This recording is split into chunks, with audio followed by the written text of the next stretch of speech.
देखिए, बाबा साहब डॉक्टर अम्बेडकर जी को लीजिए, राष्ट्रपिता महात्मा गांधी जी को लीजिए, उनके नाम के आगे कहीं जाती है। भगवान राम को लीजिए, वो उनके नाम के आगे कहीं जाती है। महात्मा गांधी हो या फिर हो बाबा साहेब भीमराव अम्बेडकर या फिर हो भगवान श्री राम, इन महापुरुषों की जाति नहीं होती है, ये कहना है सुभाषपा के राष्ट्रीय अध्यक्ष ओम प्रकाश राजभर का। अब ऐसा क्या हो गया कि ओपी राजभर को इन महापुरुषों की जाति पर बात करनी पड़ गई, वो भी सुनिए।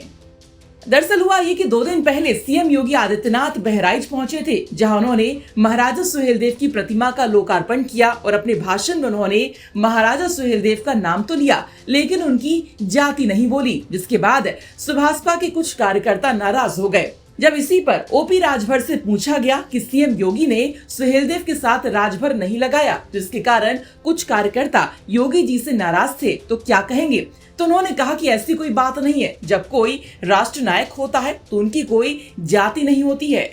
अब वो सबके हैं, महात्मा गांधी, बाबा साहब अम्बेडकर, क्या कभी इन महापुरुषों को जाति के नाम से जाना गया है क्या? भगवान राम को भी राम ही कहते हैं, उनके आगे भी जाति कहाँ लगाते हैं? सुनिए ओपी राजभर ने और क्या कुछ कहा।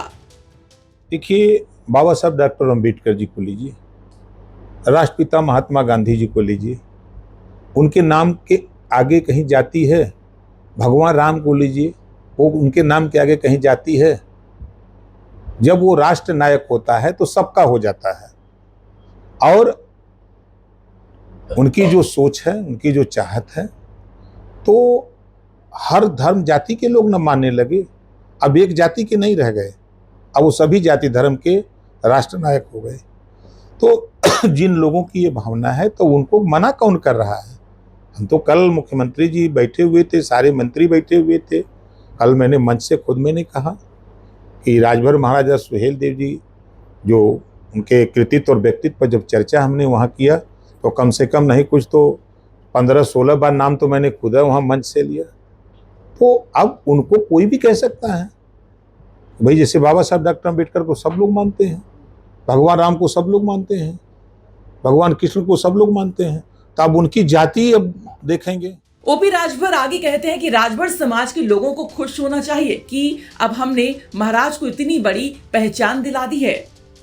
देखिए, राजभर समाज को तो ये खुश होना चाहिए कि जो कोई जानने वाला नहीं था, ऐसे महापुरुष को हम लोग निकाल करके पाताल से ले आए हैं धरातल पे, उनकी मनोकामना पूरी होगी। बता दें कि कल सीएम योगी आदित्यनाथ ने बहराइच में महाराजा सुहेलदेव की प्रतिमा का लोकार्पण किया था और अपने भाषण में कहा था कि अब गाजी का नहीं बल्कि महाराजा सुहेलदेव जी के नाम पर मेला लगेगा। सभी मुख्य आयोजन महाराजा सुहेलदेव के नाम पर ही होंगे। महाराज सुहेलदेव को जो इतिहास में सम्मान मिलना चाहिए था, नहीं मिला, लेकिन प्रधानमंत्री मोदी जी के विरासत और विकास के इस अभियान को आगे बढ़ाते हुए डबल इंजन की भारतीय जनता पार्टी नेतृत्व की सरकार ने संकल्प लिया था कि मुझे प्रसन्नता है कि भव्य स्मारक का आज लोकार्पण प्रधानमंत्री मोदी जी के विरासत और विकास के इस अभियान को आगे बढ़ाते हुए आज बहराइच के इसी चित्तौड़ा नामक स्थान पर एक कार्यक्रम संपन्न हो रहा है, और साथ साथ बहराइच के मेडिकल कॉलेज का नामकरण भी महाराजा सुहेलदेव के ही नाम पर रखा गया है। हमने कहा विदेशी आक्रांताओं का महिमा मंडन नहीं होना चाहिए, और मैं धन्यवाद दूंगा उन सभी लोगों को जिन्होंने इस बार से गाजी के नाम पर होने वाले आयोजनों को पूरी तरह बंद करवा दिया है। विदेशी आक्रांता के नाम पर कोई आयोजन नहीं होने चाहिए। आयोजन होंगे महाराज सुहेलदेव के नाम पर होंगे। बहराइच का मुख्य आयोजन होगा तो महाराज सुहेलदेव के नाम पर होगा। तो अपने भाषण में महाराजा सुहेलदेव के आगे जाति न लगाने पर सुभाषपा के जो कार्यकर्ता नाराज हैं, तो क्या वो ओपी राजभर के इस बयान को सुनने के बाद उनकी नाराजगी दूर होती है या नहीं, ये देखना होगा। जौनपुर से यूपी तक के लिए आदित्य की रिपोर्ट।